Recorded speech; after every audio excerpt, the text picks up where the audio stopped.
प्रणाम गुरुजी। हमरा अपन चेला बना दी ना गुरुजी, हम बहुत काम करेला, बना दी ना। हमरो एगो चेला के काम बा, लेकिन रहबा हमारा भी हो बाबा। तो कुछ नियम बा।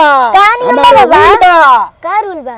ये बा कि हमारा से जो भी कहे के बा उ लय में कहे के बा।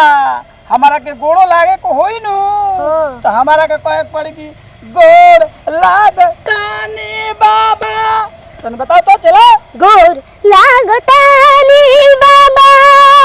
चला बा, हम जिसन खोजत रही तो कोनो से एडवांस बाड़े।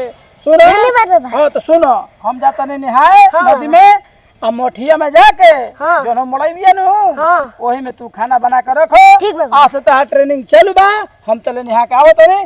ठीक बा, तू जा, हम नदी में प्रणाम बाबा। ठीक बा, निकलो चलो जा। ओ जा, मोरई में तो आग लाग गइल। चलो बाबा से कहीं केने बारन बाबा। बा केने बारन? अरे हां, हे जा बारन। प्रणाम बाबा। खुश रहो चेला। ए बाबा रउआ झोपड़ी में। वाह चलो वाह वाह। ए बाबा रउआ मरियई में। वाह वाह चलो वाह।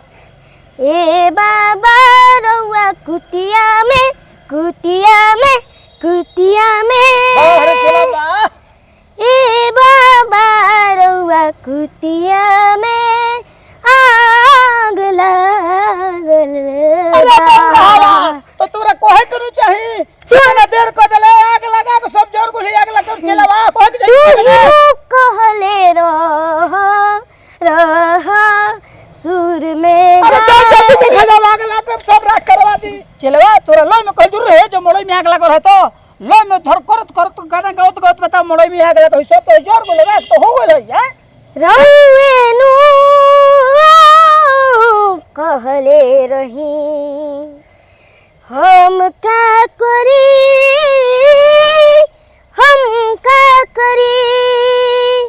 हम तो ताहरा आज्ञा के पालन पालन पालन कईनी। हम तो सजानी लय में कोनो निमन आई तो हमरो मां लगी तो ऐसन लयला भेटा गेल कि आगो लागत तो लय में कहता कुछ हम तो सोचनी समझाई नहीं तो सब बात बन लय में कहबो चले तो सब आग लगा के देला है। चलो हम जाते न तोरे लेके चले ना चाहिए, तोरे लेके चला ना चाहिए। प्रणाम बाबा जातानी जातानी जातानी जातानी